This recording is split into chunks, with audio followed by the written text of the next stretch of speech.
Hello, everyone. Hope you're all doing well. And by everyone, I mean both of you. All right.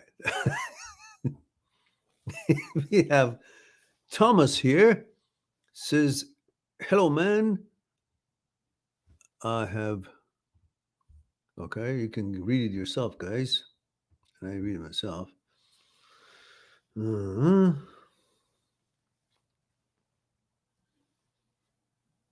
Oh, look,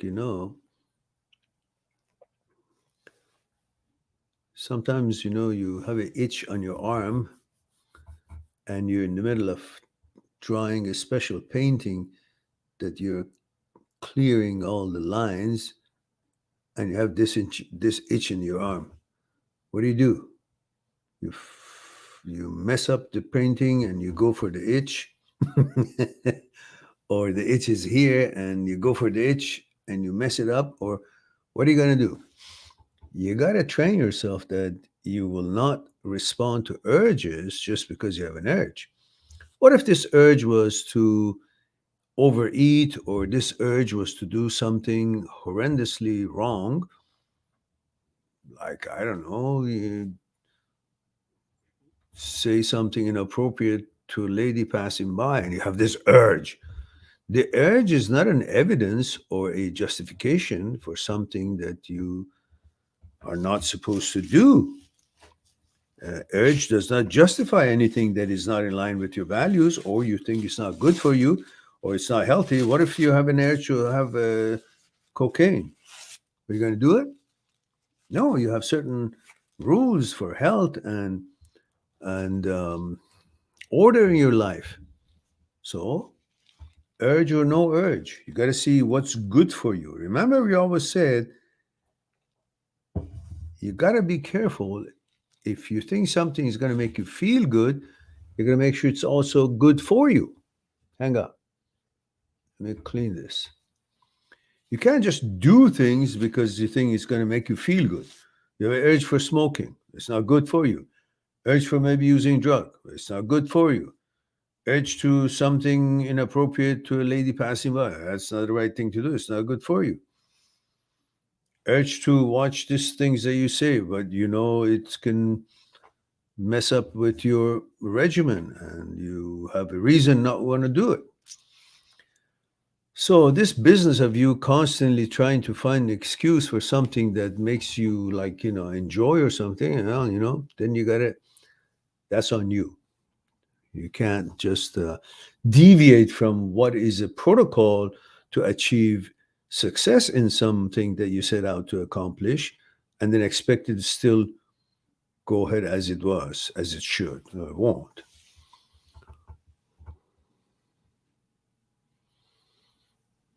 And it says,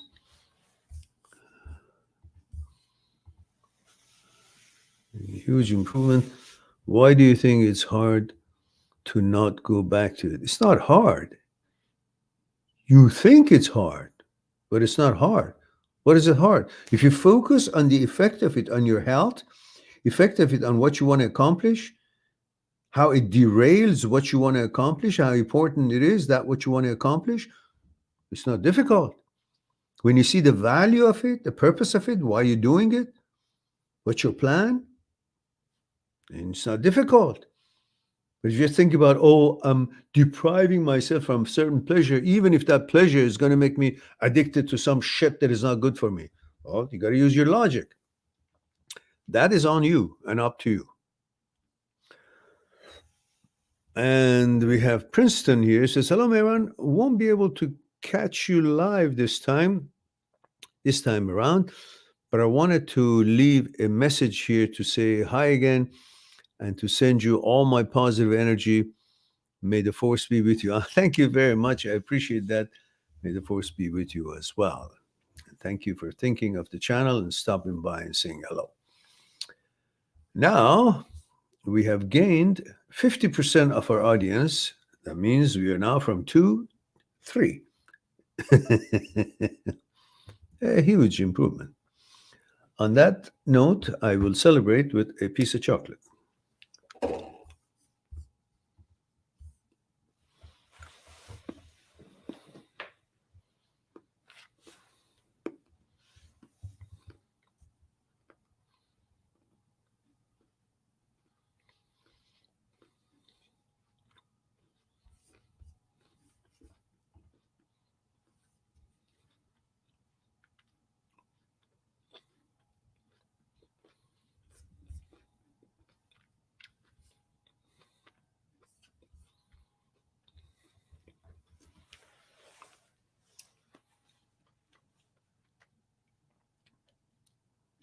Well,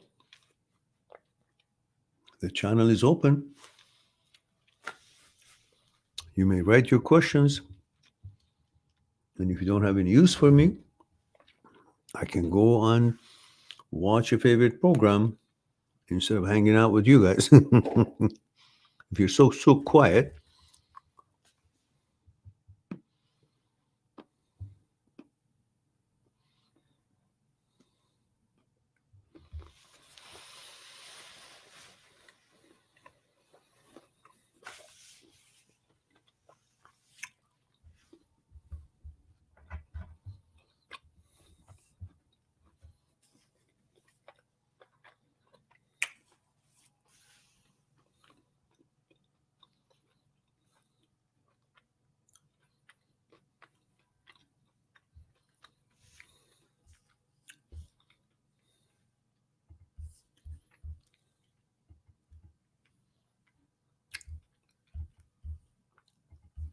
Let me put the logo, or rather the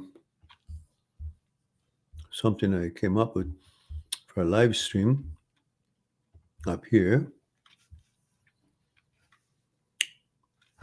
Where did it go?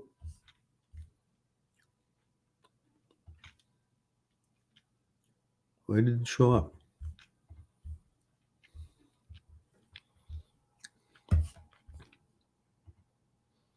Oh, it did show up.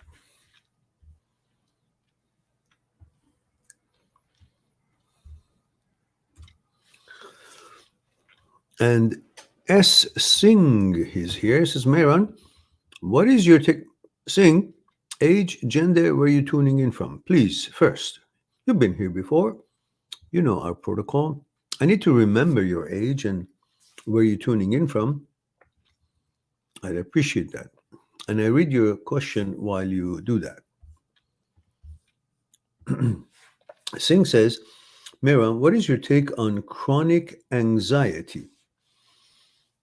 Is it changing habits? Changing habits?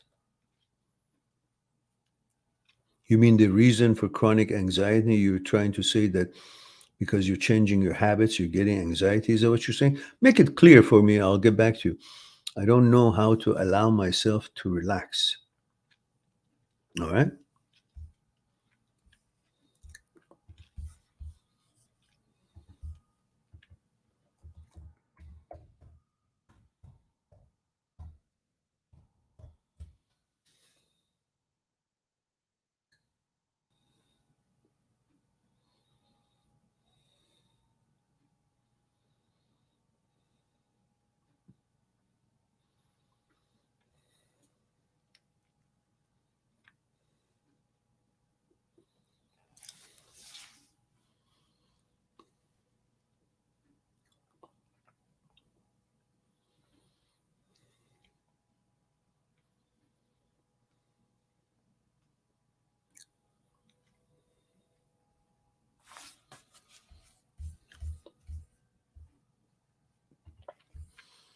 And I like to know if this is general anxiety disorder, GAD, or you're talking about anxiety that due to stress of life or something new now and then, you get it. Or you're always anxious for no reason. Singh says 38, male, Maui. No kidding. No kidding. Maui, that's the place, the love of my life. That's the place I love to be, and I've always cherished whenever I went there. My son and I both love Maui. It's like home. It's my adopted home. I adore Maui, and I'm so pissed what they've done to it. Those bastards. And we know what has happened. Nobody talks about it, but everybody knows. Maui, where are you? In North Side? In Kihei? Or you're in the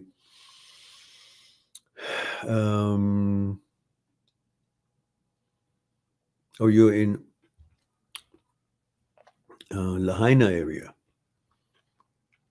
Or where are you? I just want to talk about the favorite place in the world for me. Singh says, I mean, Kihei. By Wailia. Yeah, right. Wailia, yeah. Okay. Have you been here? Why is it that I don't remember you? I would have remembered all my friends from Hawaii in general. And there is another subscriber who's often, I haven't heard from him for a long time now, but he lives in Oahu.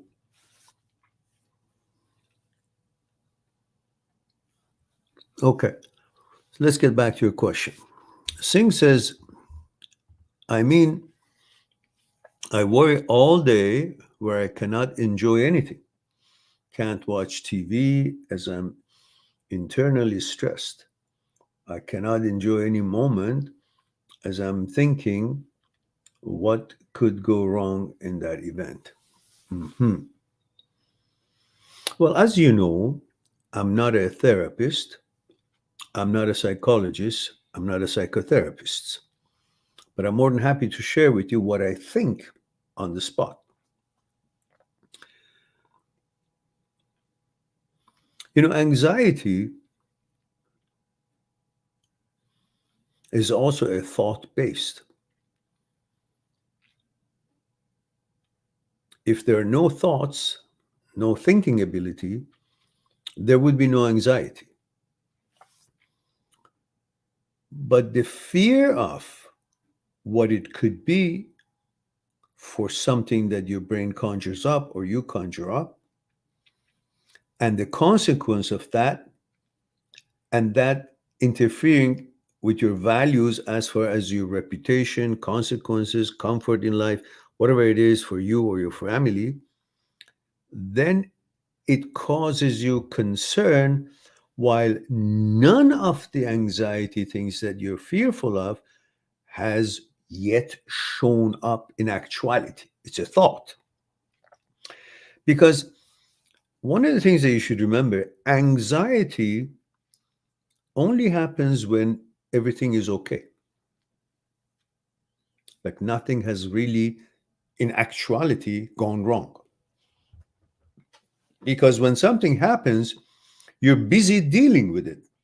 You will not have time for anxiety. You will not have moment for anxiety. You're busy dealing with something. Let's say if a house catches fire, you're not going to have anxiety. You're going to be running around, getting the water, getting everybody to know, everybody out of the house, and then trying to do what it is. And this actuality becomes to be mindfulness, meaning you're in the moment, in the actual efforts that you're making. You're not in the memory. You're not in the future. You're not worried about what it was. You're not worried about what it could be. You're just dealing to shut down what the danger is to you or your family or the neighboring, surrounding neighborhood.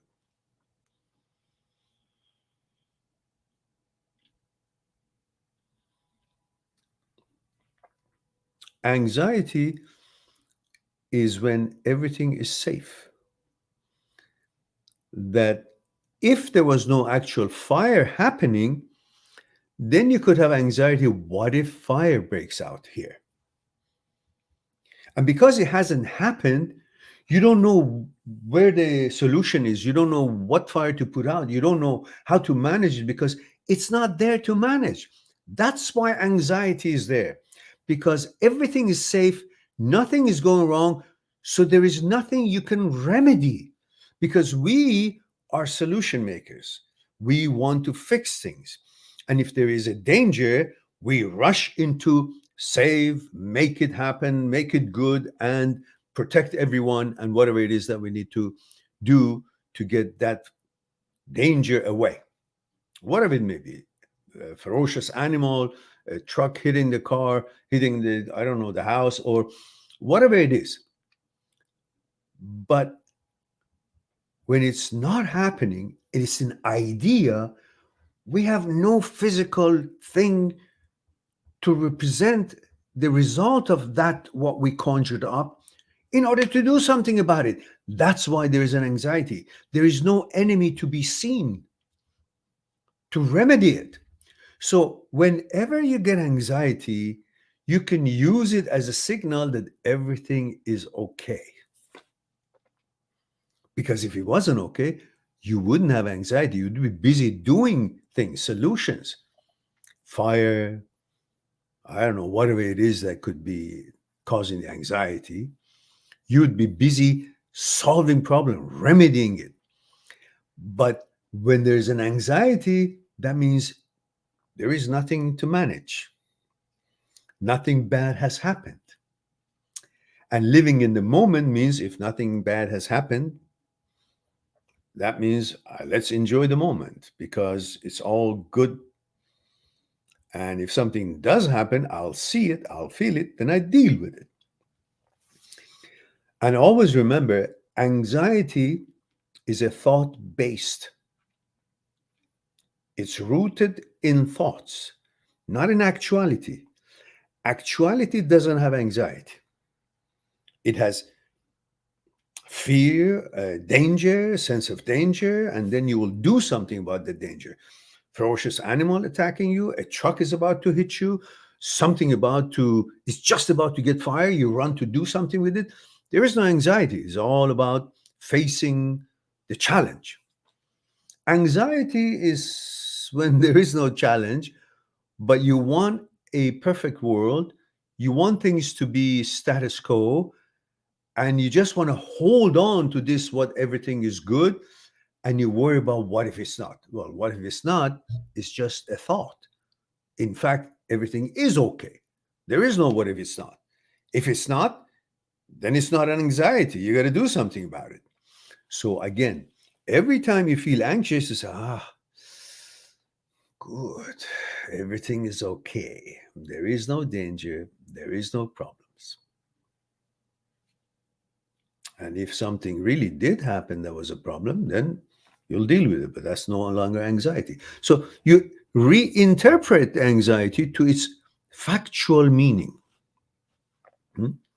So, for example, you can also use Dr. Schwartz's 4 steps, which is used for OCD, and anxiety is also a derivative of OCD in such cases. In my opinion, you can always ask your counselor, your psychologist, or your doctor. But this is how I see it, that I forgot what I wanted to say. I got to go back to listen where I was. So that's wonderful. So here it is. When you are anxious, there are a couple of things you can do. Dr. Schwartz stuff. So first of all, you interpret it, you relabel it. You feel anxiety. So you tell yourself, I feel anxiety right now. So you label it. It was emotion, a feeling that made your brain label it as anxiety. But you now interpret it, make you actually see it for what it is, rather than a mystical word that it could be interpreted as if there is a real actuality, something that is causing the anxiety. But when you say, as you feel that, you say, you interpret it, you relabel it, I feel anxiety right now.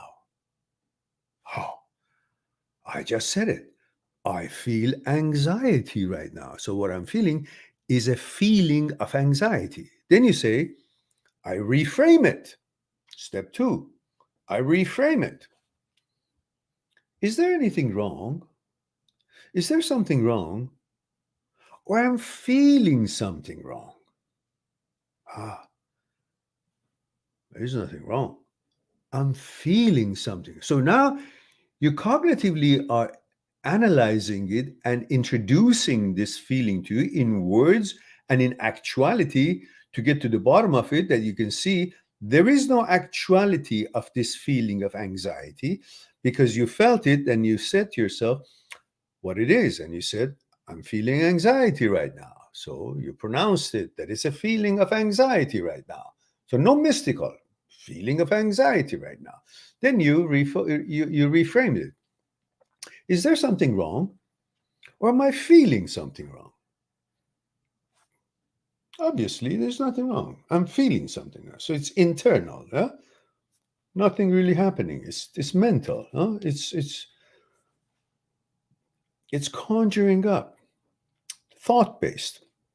All right. When you now introduce this, relabeled it, reframed it, now you refocus it. Now that you know it's just a feeling and it's a thought-based, it's not reality, then you refocus. Once you know what it is, you don't have to worry about it.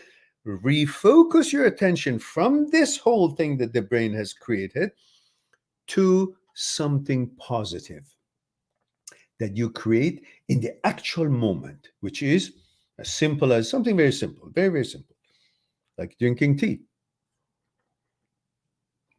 You make yourself tea or coffee, or you listen to music, or you go for a walk, or you watch the birds.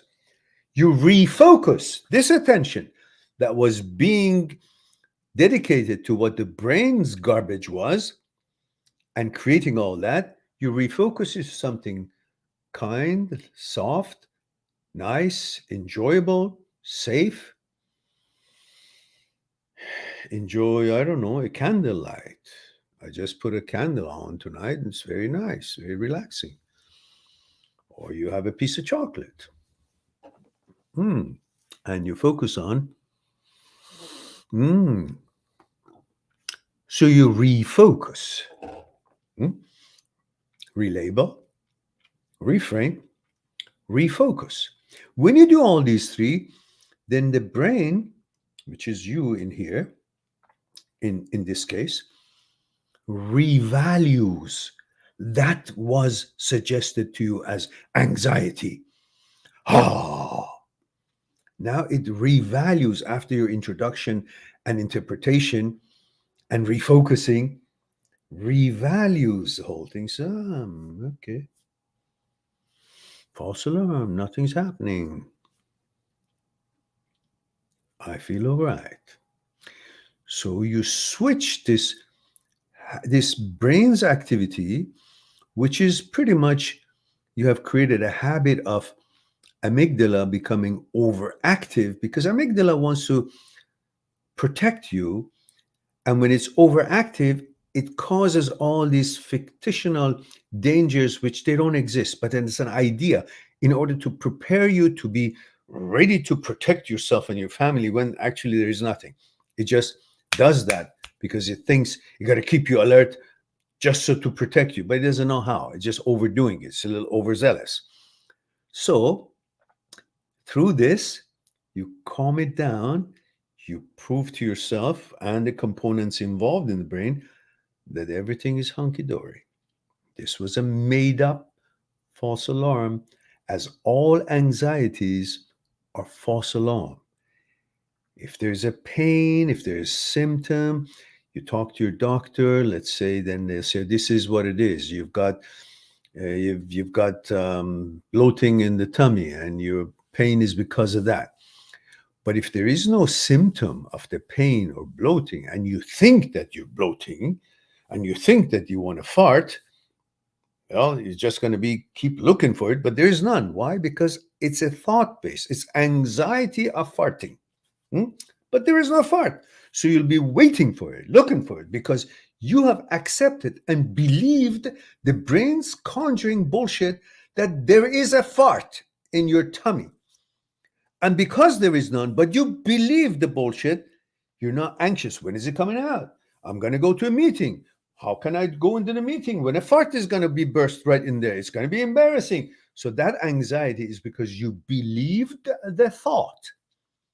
But in the fourth step, when the thought shows up, you try to unbelieve the thought by these steps that you have explained. And then, no fart, I can go to a meeting. Because anxiety is if you believe the thought. It's thought-based, and if you believe the thought. So knowing that it's thought-based has no actuality helps.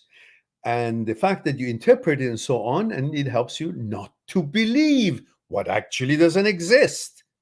And then you will be able to deal with it as far as going about your business. And there are one more thing, couple of things you can do. First of all, you can get into meditation. Meditation brings connection between you and the nature, which is far bigger than anything that could be bothering you. In other words, you become one with the nature with the energy of the nature, energy of the universe, and you feel more confident, and that helps you for stability.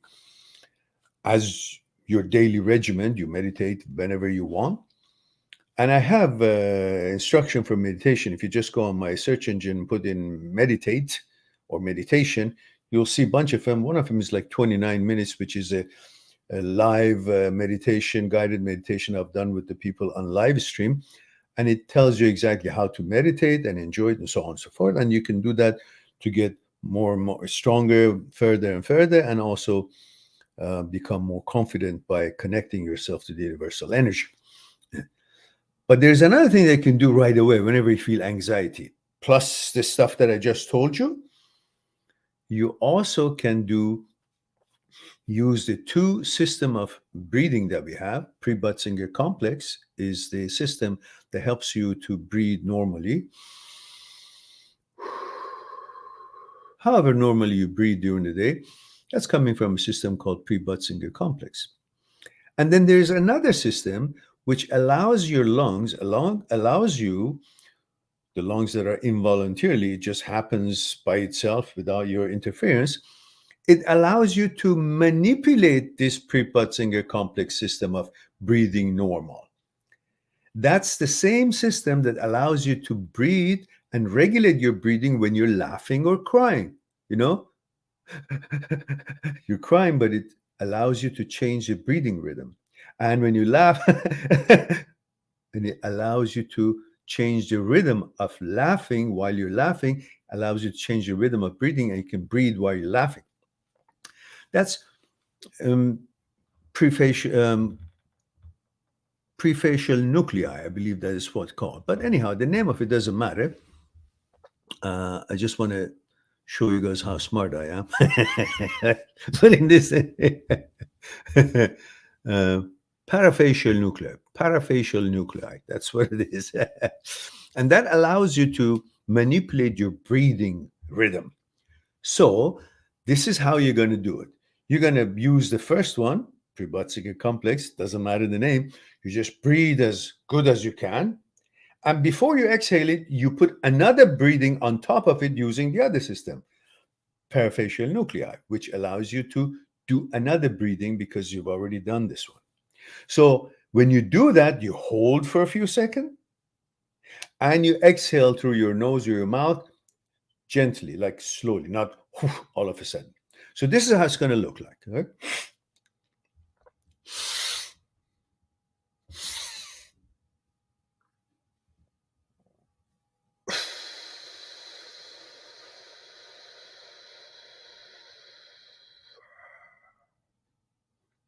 Then you breathe normally.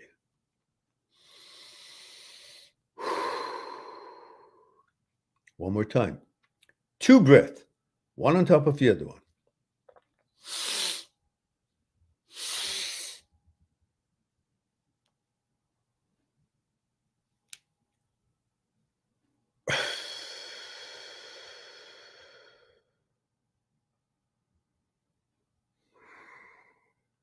And breathe normally. And I want you all to do this, what I just did right now. Just do it with me. All right? Everybody ready? Let's do it all together and see how it feels. Then I want to ask you a question. So, 1, 2, 3. First one.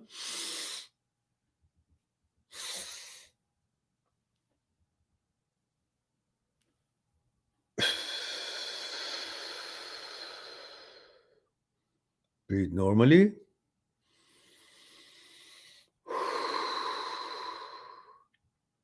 One more. First one.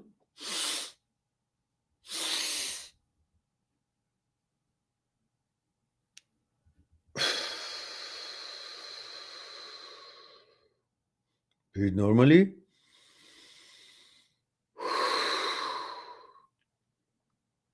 One more.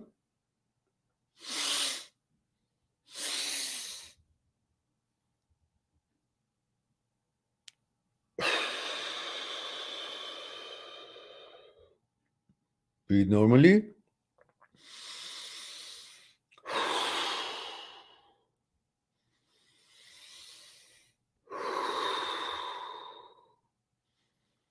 Enjoy breathing normally. And I want to ask you right now, did you feel any anxiety or do you feel any anxiety right now? While you were doing it, you had no thoughts. When there's no thoughts, there's no anxiety. So this is similar to when someone is heavily depressed and psychologists, psychotherapists give him an electric shock. And it jolts him out of that rot that he's created for his thoughts to be looping with problems and gets him out to give him a window, an opening of relaxation and calmness. And you do that by yourself with this 2-style breathing and slowly and holding and then letting it go and then breathing normally. It changes your whole real estate of inside thinking, calms you down, takes all the thoughts out of consciousness. You become empty for that few seconds. You do that 2, 3 times and you feel very good. Now tell me, did you guys feel good after doing it? Especially you? Sing, let me know. Did you have any thoughts when you were doing this exercise? You can see there was no thought. So the ones who enjoyed it and had no thoughts while they were doing it, put a 1. And the ones who didn't enjoy it or didn't think it was a good exercise, put a 2. So I want to see how many of you will do that. Yamata says, I felt calm doing this. Yes. And Singh says, wow, Mehran, great way how you formed it. We'll go back to listen to the write down and internalize. Made perfect sense. Excellent. And we've got a 1 from Singh, 1 from Miyamoto, and we've got 11 people, goddammit. Answer me. So the ones who liked it, put a 1. And the ones who didn't like it, do it again. All right. So that would be, perhaps I'll cut it down and I put that as a respond to a question such as anxiety, like your question. And then we'll make it to be one independent short video in regards to anxiety. And Christopher Esquilin says, yes, 1. Chinmay says, I already meditate. Beautiful experience. Excellent. Steven says, 1. That seems to be a success. And so don't forget, just knowing it is not enough, but you got to do it whenever you feel anxious, whether you want to go to a meeting, whether you want to go, I don't know, to a game that or exam or whatever it is, you can calm yourself down in a second. Boom. Thoughts are gone. Anxiety is thought-based. Thoughts are gone. Anxiety is gone. Relaxation resides. You focus. Brain is empty. You're totally ready in the moment, and you're living in the actuality of life in line with your values, and you're involved with the efforts that you're making in that moment in the actuality of life. And you're neither in the past nor in the future. You're living the life as it happens. And that's the beauty of this exercise and being mindful living. All right. Now we go to another question.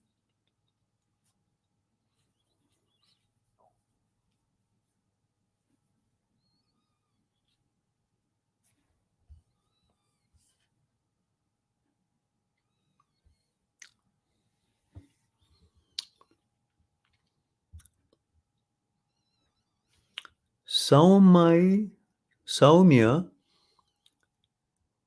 Telange says, hi, this is female 18 India. Thank you for that, dear.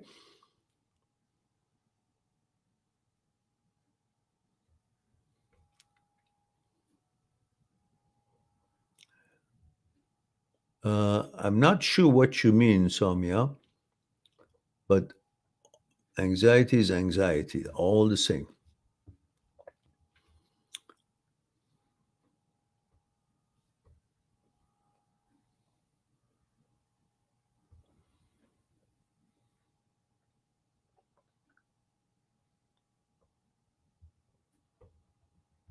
Mm-hmm. Yeah, if you feel discomfort when you are constipated, that's discomfort that you can feel it just because you're constipated. It's got nothing to do with anxiety. But even when you are not constipated, but you want to go to the bathroom, you may feel anxiety because of the thought that is thinking about what if I'm constipated. Again, it's thought based. It's not that because you don't feel any pain, but you are having anxiety because you know that when you go to the bathroom and you're constipated, you'll have pain. Even though now you don't have pain, but you think, what if it hasn't shown itself? What if I am constipated? And that's all is about thoughts again. And then your second step is you believe the thought. Then the third is brain cannot tell the difference between virtuality and actuality. If you have believed it, then it can actually make you worry about maybe even you get a pain, because the brain is so powerful that when you believe it's uttering or its suggestion, it can actually make the body react to it. So it's a, kind of self what is it, made prophecy. Like you create something, you believe in it, and you start having the pain. So, oh, my hand is, I think, is broken. Oh my goodness, my goodness, my goodness. And then, because you believe it's broken and it's not, you believe it's broken, you start feeling, oh, it's painful. But as soon as they come and check and say, oh, it's all good, it's not broken, pain goes away, because it's all thought based, and brain is so powerful to make the body react to what it's uttering. And that's why many people think that they are something but they're not, and just because the brain has suggested something and they believed it, and the brain is powerful, makes the body react, like, in some ways. And then you say, oh, because the body reacted, so the thought must be correct. No, it's the power of the brain that makes the body react. There's nothing to do with the actual thought by the brain be correct. So, having said that, let's go to Steven says, hi, Maren. Hello, Steven. Steven says, male 42, Los Angeles. Thank you for that. And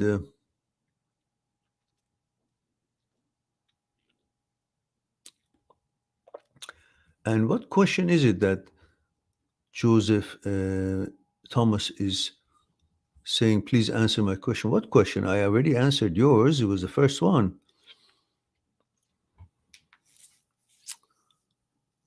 Says, I'm getting better. I fail around this 30-day mark. Fail around? Says, it's just that porn is so readily used, and by no means I'm addicted. It's just I slip up here and there and get back on track. Well, then you're addicted. You can't slip up if you know your values and you know it's not healthy for you. You know it's just not good. And why do you do it? Why do it? It's like saying, oh, when I hit this hammer on my knee, it hurts. But it hasn't hurt for a while because I haven't hit it on my knee. But I want to know if it hurts if I hit it, because I'm perfect. I expect to hit the hammer on my knee and not get hurt. What the fuck kind of a logic is this? Porn is not a good thing to watch, so much of it anyhow. And you know that it creates all these weird thoughts for you while you're dealing with that OCD. So why the fuck do you do it? It's like the doctor tells you that, look, don't eat this slimy thing because it's gonna kind of mix up with your intestine condition and it's gonna give you diarrhea. And he said, but no, I'm perfect. I mean, even if I eat that, it should not happen. So I'm gonna eat it to see, well, you get diarrhea. Don't eat it until it's healed, whatever it is that is been a bug in your tummy. So you got to use your brain. You can't just be fucking forcing everything and expect the result you're looking for. Just be reasonable.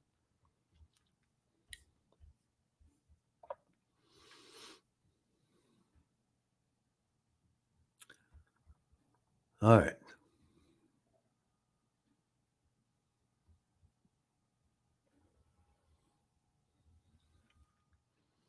That was the question you had. There was no other question, Thomas.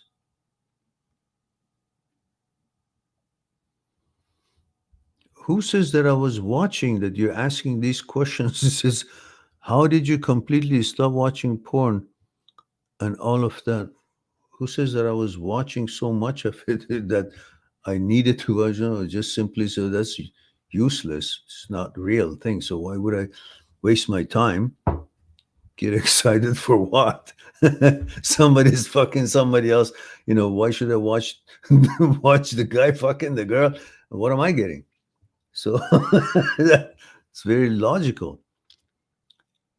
And you assume that anything you're going through, everybody else who had OCD has gone through it. No, it's not true. But anyhow, it's up to you. You just exercise your willpower and don't do something that you know it's best for you not to do it at this time. What's the use of it? Other than seeing some naked woman, what's the use of it? You get frustrated and, the hard on like this, you come on, what do? You got to jack off. That's all you can do. You can do that with your imagination. What do you need to that, So, if you really have to, watch it girl on girl kind of a porn. That kind of weans you off and you get your satisfaction, and then you also, say something. But best is be busy with real life and productive life and change your habit. This has become your habit. That's why you keep watching. You don't even know why, because it doesn't do you any good. What does it do? It's not reality, just virtual. So best to stay away from it and then go get a girlfriend and then, together figure it out.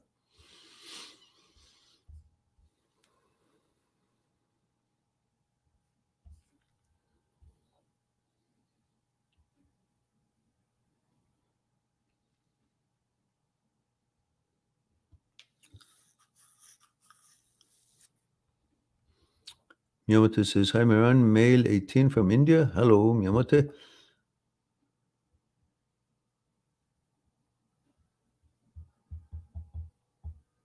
Yeah, sure, Miyamoto. You don't have to feel anxiety with the OCD thought necessarily to get assurance that I'm not what the brain suggests. But because I'm not anxious about this thought, then maybe I am. No, it's got nothing to do with that. You're not supposed to hate or be anxious in order to be proven that, I'm not what the brain suggests. No, you're not. You keep having these thoughts eventually, and you see that it's not doing, your awareness sees that it's not doing anything to you. So eventually you stop having anxiety about them because it's not fearing you, because it doesn't do fuck all. So you won't have anxiety about it. But whether habit or not habit has nothing to do with the actuality and fact and truth about you. You're not the brain, brain is not you, so you're not what the brain suggests. So go on, live your life. Stop wondering about this.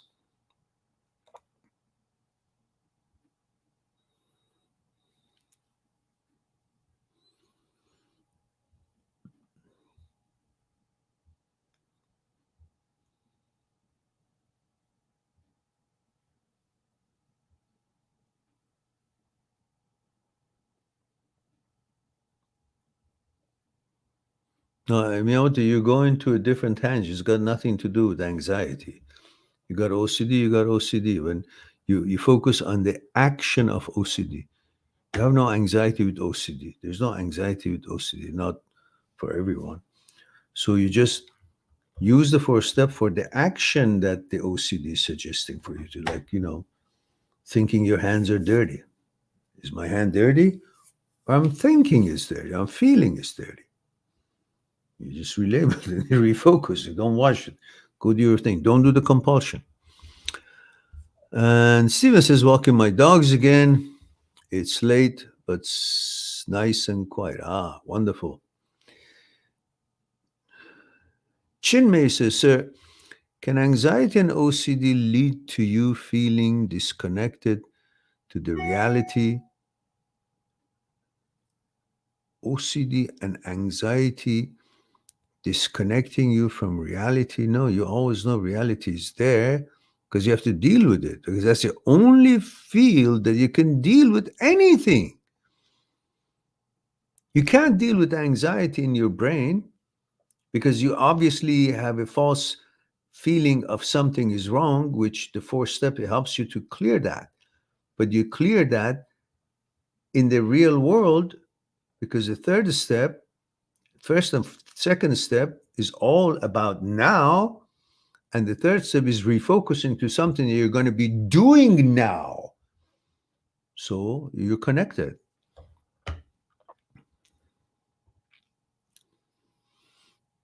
as you're getting sucked into your thoughts so much that it's having you struggle with snapping out of the virtual. Imagine, no, don't go crazy. Just say, fuck that. I got to do something. Start watching. That's why I said, refocus is to bring you from that shithole to the actuality, bring you to the real world. You didn't notice that part. You should notice that part.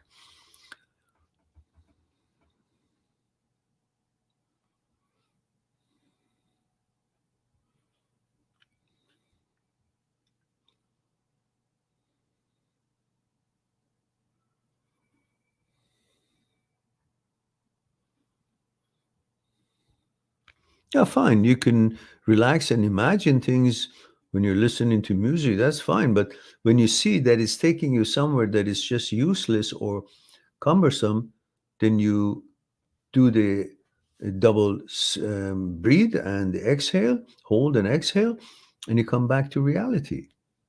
Reconnect yourself.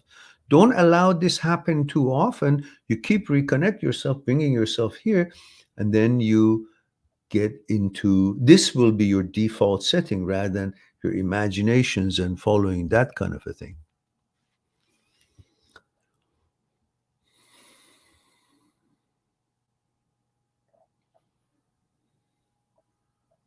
Yeah.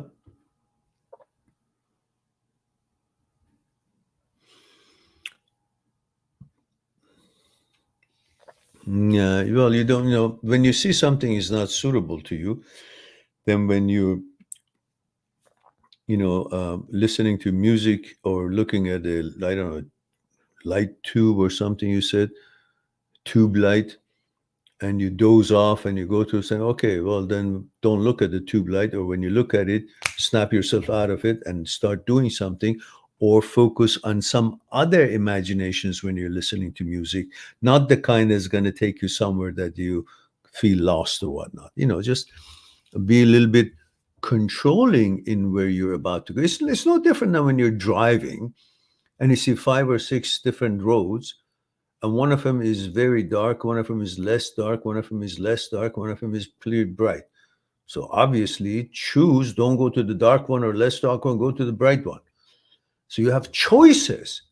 You're acting like, you have to go where that, light bulb is taking you, dozing you off. Just bring yourself back and say, oh, fuck, I'm about to go there. I'm not going to go there. Yeah, I'm going to refocus on something else. I'm going to drink my tea. I'm going to bring my brain right, my mind and attention right into the focus of the moment. And I'm in the moment. I'm mindful again. So don't allow your mind to go to hell. And that's everybody daydreams or go dozes off because we always did when we were kids. But you got to be able to see it now that is not appropriate for you. It's not, encouraging for you. It's not beneficial to you. So you become aware of what is happening and you redirect it with the techniques that you now know. You now know 2 of them. One, the breathing exercise, one, the 4 steps of Dr. Schwartz, and bring you to the mindfulness state, which is right here, not dozing off somewhere else, but it's light or donkey's ass or whatever it is that's going to make you doze off. All right.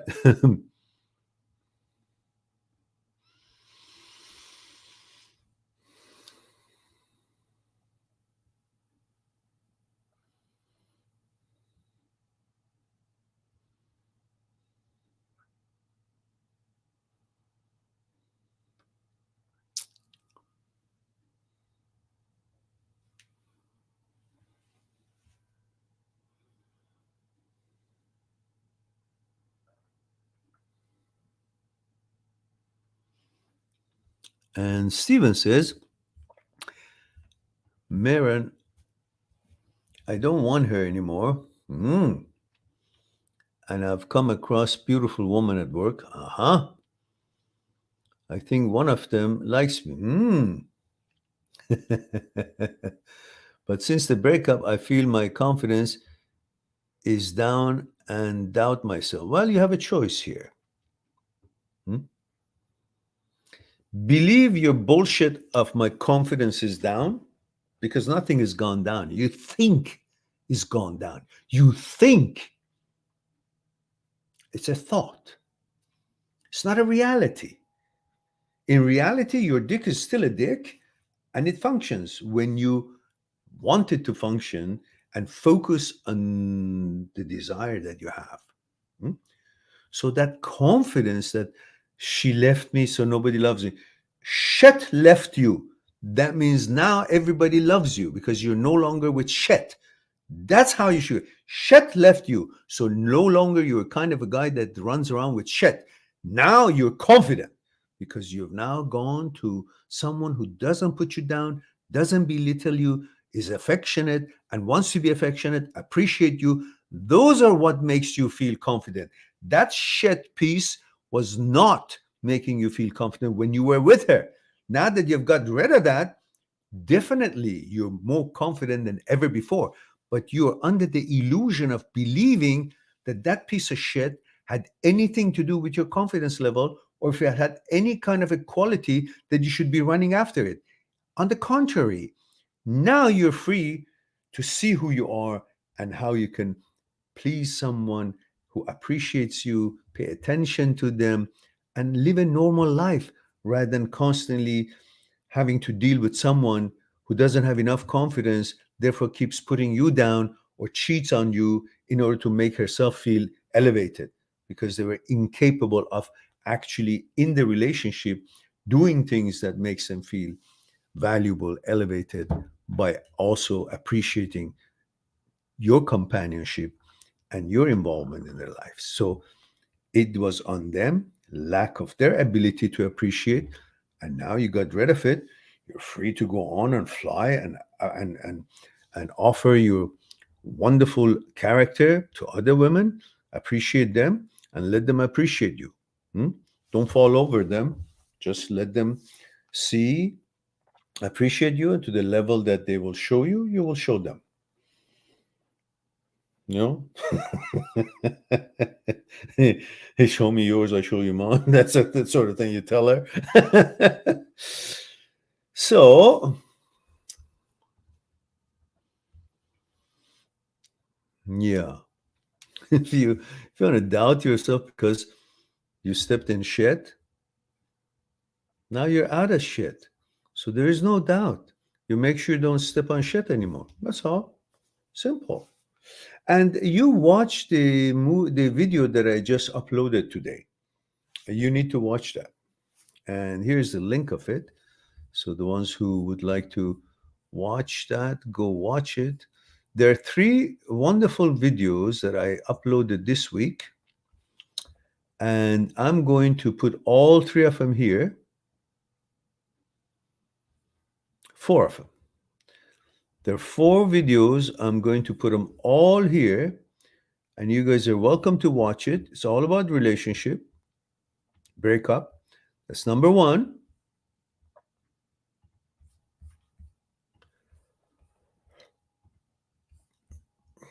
That's number 2.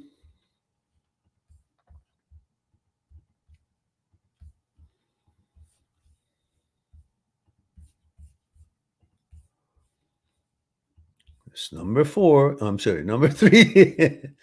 It's number 3. Oops.